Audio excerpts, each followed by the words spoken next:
Manifold Promotional League Season 1 continues. This is the round of 16, Group 3. It has been all bangers so far.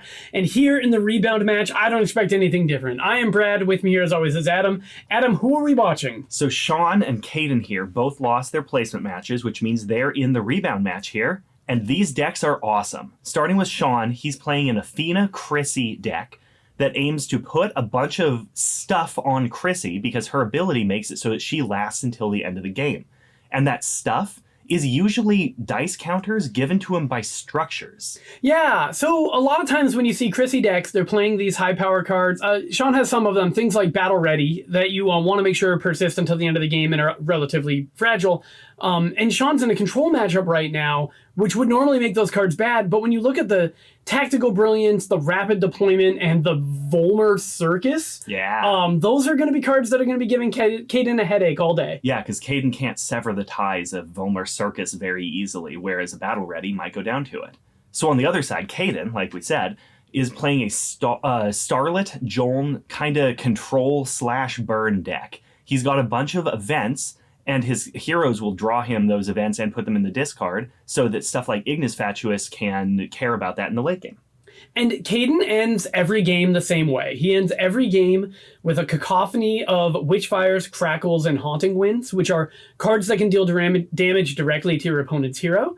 And it often feels like, oh, he's so lucky, how man, he had that. But if you watch the way he plays the game, with Starlet and Djoln, he is sculpting his hand the entire game so that he has exactly what he needs for that final salvo. Absolutely. Yeah. Ignis Fatuous, Witchfire, all of the burn at the end of the game is exciting, and I want to see if he gets it this game. All right, our players are down to the table, and you're going to hear me say this about twice every day, but if you like this content, please like this content. We're trying to get it out to everyone. We're getting some decent support. We're getting some good views, but man, help grow us, and you're going to have more people to play this game with. Yeah, that's the goal of the Promotional League in the end anyway. Sean won the die roll, and it looks like he's going to start by putting a Battle Ready on Chryssy. Battle Ready here is a very solid attachment when you have a bunch of premium dice to modify, like this green, green, red that Chryssy's going to roll. So he's committing all of his gems right here at the start of the round. But Battle Ready's strong. Yeah, and it would be fragile to sever the ties, which I assume Kayden has, but I didn't actually look. Mm-hmm. It's a fine trade for Sean if he loses it to a Crackle. Not a great trade, but not devastating. Right. Kayden's going to start by activating Djoln, which you will see at the beginning of most rounds with Djoln decks. And he's going to sculpt his hand by discarding a Landslide and an Engulfing Stone. Yeah, broadly, he wants to get a bunch of events into his discard because he has Horizon Walkers, which are going to be stronger if he has 3 or more events in his discard.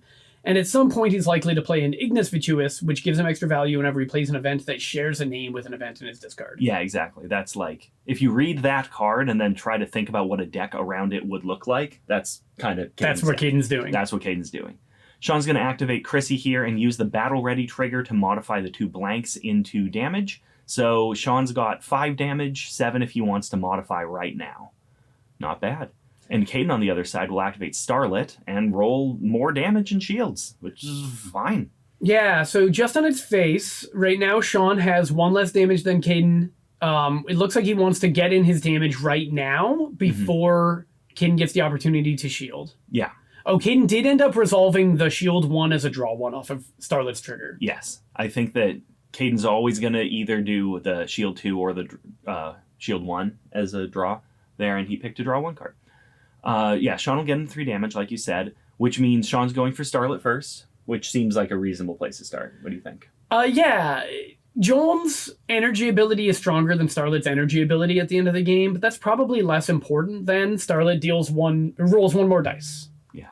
Oh, cool. Sean's going to modify out of damage into draw. So Sean's got 4 draw here. Oh, that's very interesting, especially because he had modified into that damage earlier, I think, off the Battle Ready. Yeah. I mean, that's quote-unquote free, kind of. He didn't spend dice to get that modify. But he also hasn't activated Athena yet. Maybe activate Athena to see what she rolls before modifying? Well, we have seen Sean time and time again just dig in while he still had things to do. Yeah. You guys didn't hear that spiel. Sean has been playing this game in a way that I don't understand. Borderline preposterous, which sometimes causes... Just last game, it caused him to survive a board state that I thought he had no hoping. Right. And he's here in the round of 16. It's working well for him, but I wouldn't be surprised to see him, put counters or attachments on already exhausted things. Right. Or dig in without activating Athena. Yeah. But I can't imagine he's not going to activate Athena with this turn. Kayden on the other side will play a Subdued Procession, which will discard a Search the Wastes, which is just a solid rate card. And when he wants to fill up his discard, the downside on Subdued Procession is much more manageable. Yeah, and Starlet putting extra cards into your hand, Subdued Procession is an extra way to convert that into board state. Yeah. Efficiently. Agreed. Subdued Procession is very gem efficient. Yep. So Sean rolled Sabotage, Kayden rolled Draw. Sean's going to sabotage the draw, and Kayden's got 2 more gems for a Sever the Ties. Okay, so he drew it after the Battle Ready was activated, but it's honestly still good. Yeah, and given that Kayden just rolled a bunch of 2s and Sean had to modify into his 2s, this ends the round looking really bad for Sean. Yeah. Kayden was able to commit Subdued Procession to the board. Sean walks away with nothing. And Kayden did twice as much damage as Sean. So at the end of the round, Sean got in for 3, Kayden got in for 6, but oh no. Right. We didn't mention that Kayden did his damage to Chryssy. So, the way Chryssy works is whenever Chryssy takes damage, she can redirect that damage to another one of Sean's heroes. And what that means is, if you start putting damage into Chryssy, the Chryssy player is more than happy to just let it stack up.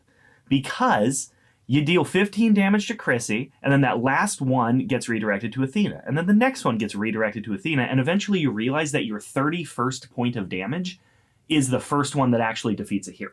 Yeah, so it still is going to take 32 to defeat Sean, but now it's going to take eventually 22 to defeat Athena. Yeah. And that's assuming Kayden realizes his mistake and changes his direction from here. Yeah.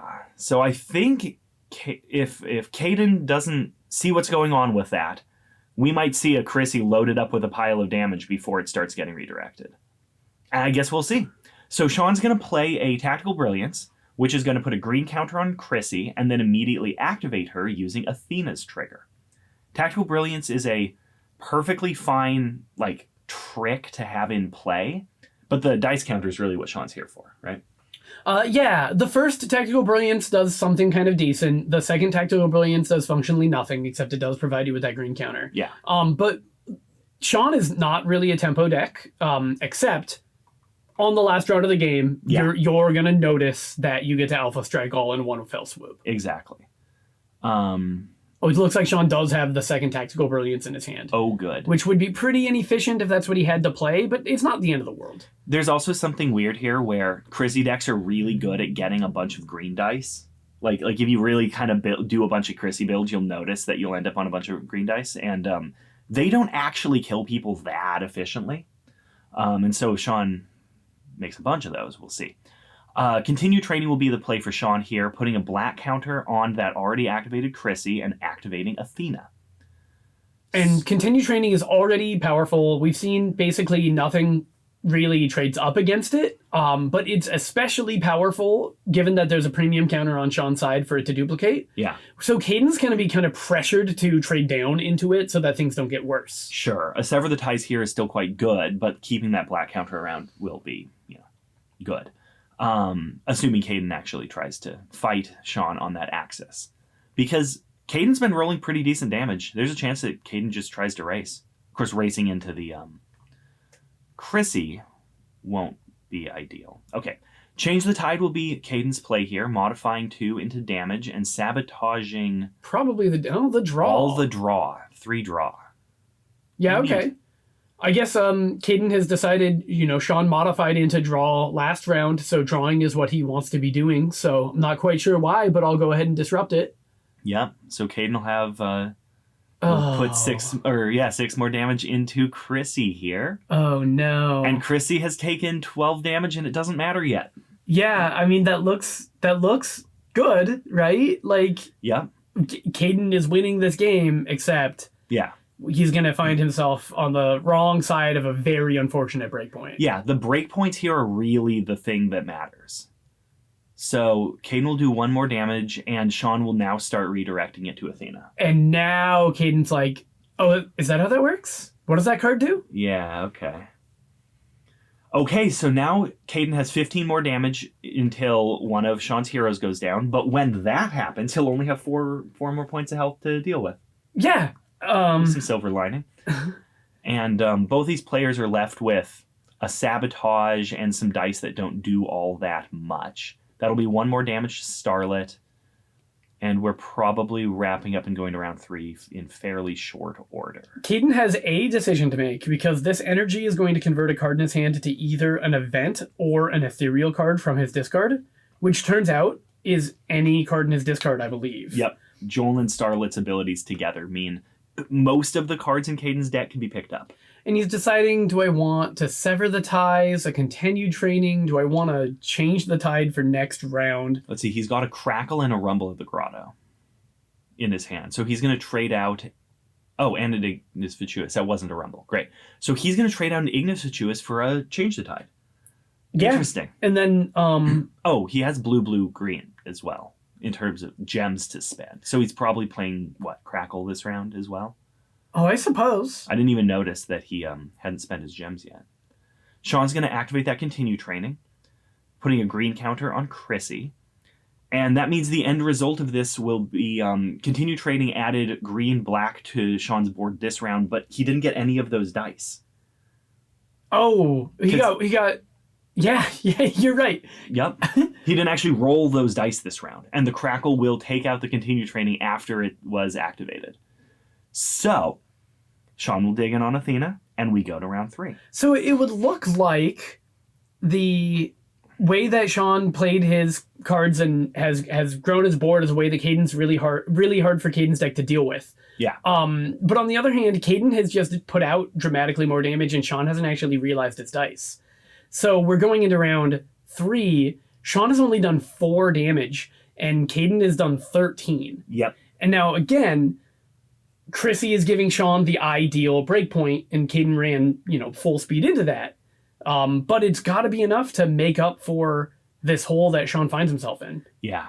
Tactical Brilliance will be Sean's first play of the round, which will put a green counter on Chryssy and activate her using Athena's trigger. It's 7 dice. It's going to be powerful. It's going to be a bunch of draw, some damage. Yeah, and we talk about how green dice aren't that good at dealing damage. It's kind of funny because our math suggests that they should be okay at it, and our experience is that they are not. Right. Because in theory, some of them resolve for draw, and then you use that draw to reroll, and you eventually find damage. Yep. And Sean did roll 7 damage. That's not bad at all. And he's going to then just sink that 7 damage into Starlet. Which he gets to do all as one action because of the Tactical Brilliance. Absolutely. Kayden's gonna then activate Starlet, rolling blue, blue, red. What is that, 4 damage? He's been rolling real hot on those blue dice. And he has a Change the Tide in his hand still. Mm-hmm. He resolved something as draw 2. I think it was a shield 2. I think it was a shield 2, yeah. Yeah. So we knew all he had going into this round was a Change the Tide, but now he has 5 cards in hand. Right. Continue training here will be Sean's play. Oh, what are we... Sean's going to put a black counter onto Chryssy here, like he did last round. But he's already activated Chryssy. Yeah, so just like I mentioned during round 1, he's made 4 dice counters now that he didn't roll in the round that they were created in. Yeah. He didn't, need to activate Chryssy when he played Tactical Brilliance. Yeah, right? but you don't need to use your Athena. Athena could have activated herself there, right? Exactly. You could have put the counter on Athena and then activated herself. Yeah. You want the tempo in theory so that Kayden doesn't have time to resolve a good Change the Tide where he gets the full sabotage and modify value. Yeah. But how does that compare to not actually making your dice, right? Yeah. Right now, Sean has effectively sabotaged 4 of his own dice. 4? Well, isn't just 3 the continue training 1 and 2? And then, I guess, once and a Tactical Brilliance counter. And one... He's missed black, black, black, green this game. It was only 1 this round. Wow, okay, yeah. And when he activates that continue training, that'll be 1 more. Right. Yeah. So, Kayden will play Change the Tide, which will sabotage some of Sean's dice, but more importantly, make Kayden modify up to 8 damage That's a lot. Yeah, it's not enough to kill Athena. No. But Sean is, between his two heroes, not going to have a tremendous amount of life left. Yeah. Awesome. Staff of Striking Earth will make its MPL debut here, getting attached to Djoln and taking a shield off of Athena. I think, at least. I don't remember Staff of Striking Earth in round 1. Yeah, I kind of think it was in Bailey's deck, but I don't know if it ever got played. Sure. So that'll take the shield off of Athena. Sean will put it right back, and Kayden will activate Djoln. And it's rolling more damage. Just an insane amount of damage. This is not, if you read the lore, this is not what Djoln does. What, whack you with a stick? Yeah. Not exactly. I guess he does canonically offer someone his stick as a weapon. Sure.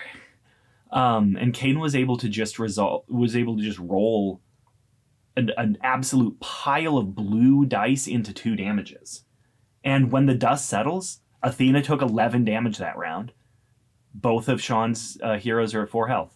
And if Sean had just Chryssy at 8, we would be telling you that this is where Kayden fires off Witchfire, Crackle, Haunting Winds and wins the game. Yeah. He can still do that from here, despite the fact that it's across 2 bodies. Yeah. The deficit is going to be Sean's going to make an extra 2 dice.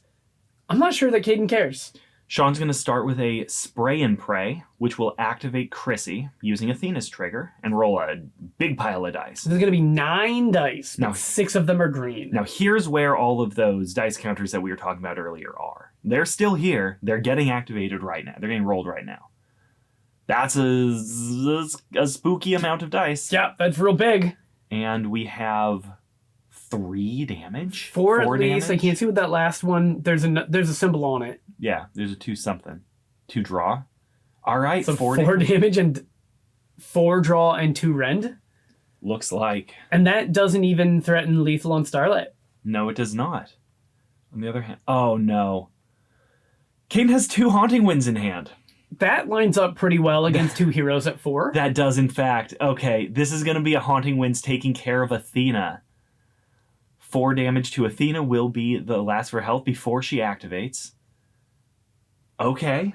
And Sean has a bunch of dice, but the blank red is the only one that has a defensive side on it.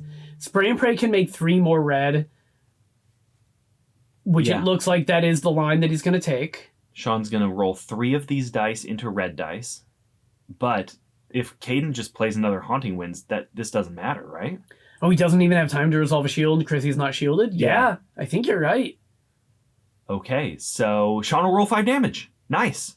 That's a big pile of damage. Yep, that looks good. Unfortunately, Kayden's checking to make sure, that's not shielded. Here's a Haunting Winds. Wow, so what happened here?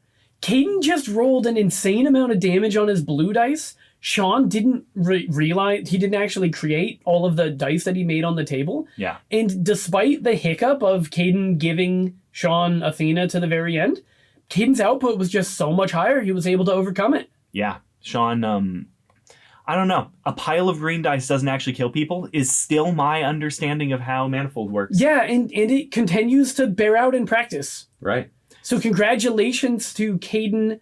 No, he did not. He has not qualified for the Renovate yet. I mean, congratulations to Kayden for winning this game. Yeah. Kayden's going to be going on to the survival match. And thank you for playing Sean. Sean is eliminated from the MPL.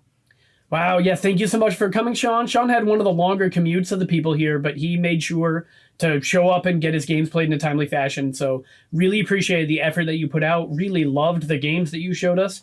Some absolutely wacky situations you got yourself into and then out of. And we're going to be seeing Kayden in the next game. Yeah, we'll see you there. We'll see you there.